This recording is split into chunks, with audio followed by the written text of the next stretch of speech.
चला आपण मुगाची कोशिंबीर बनवूया.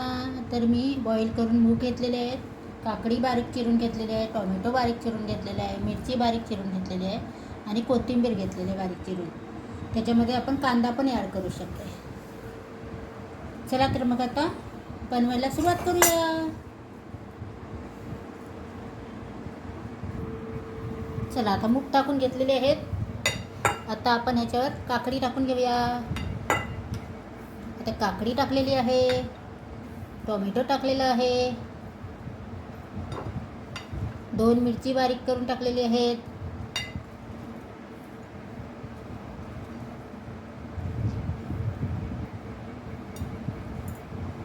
आणि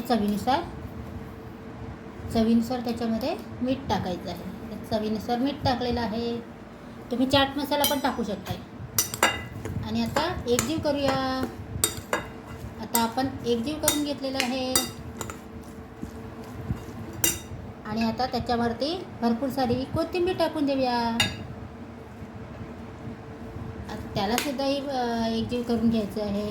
आता सगळं आपण मिश्रण एकजीव करून घेतलेलं आहे, तुम्ही बघू शकता. अशीच कोशिंबीर तुम्ही पण बनवून घ्या. बघा, आणि माझा व्हिडिओ आवडला तर लाईक करायला विसरू नका, कमेंट करायला पण विसरू नका. चला.